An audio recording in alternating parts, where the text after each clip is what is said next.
So now I'm going to take you through a practical walkthrough on how to foam roll. So we're going to start with a lower body routine. So what I encourage you to do is please get a foam roller, come into the gym and do this routine with the video, okay? So it's going to be essentially an interactive walkthrough. So what you're going to do before you start is make sure that you take your shoes off. It just makes things a little bit more comfortable and just a little bit easier to just kind of move around when you're foam rolling, okay? So what I'm going to do, the first rule with rolling is making sure that you apply pressure to the highest point of the roller, okay? So it basically just means be on top of the roller and that way it doesn't slide out from underneath you.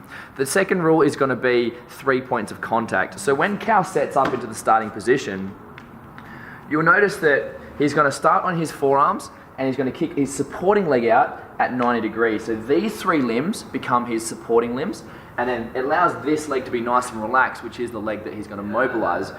With the 3 points of contact rule, he can now start using these three limbs to drive into the ground and make sure his body moves up and down, making sure that he's just going nice and relaxed up and down the muscles. So he's now rolling his quad, which is the top of your thigh.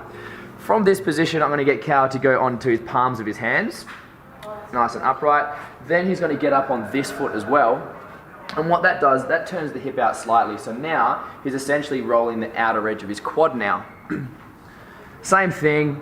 Nice and relaxed. You don't want to go too aggressive. You always want to be something about nothing more than a 6 to a 7 out of 10 if it's really tight, because anything more tighter than that and more aggressive, it's going to be too sore and your body's going to be fighting that and trying to resist the pain, which is counterintuitive. Now, from here, Cal's going to get his supporting leg, flip it over, and he can readjust onto roll if he needs to, but now he's rolling the outer edge of his hamstring.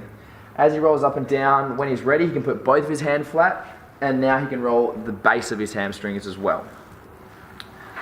Now from this position, we're going to move on to the calves now. So he's going to kick the roller down to his calf, and the same rule applies. You can roll a limb inward and outward, okay? So he can target the outer fibers, and he can target the inner fibers. If he wants to get really aggressive, he can cross his other leg over, and he's going to raise his hips up, and now essentially his full body weight is on the calf now. Now this is pretty aggressive, so don't go too hard when you do it, but some of you may like it.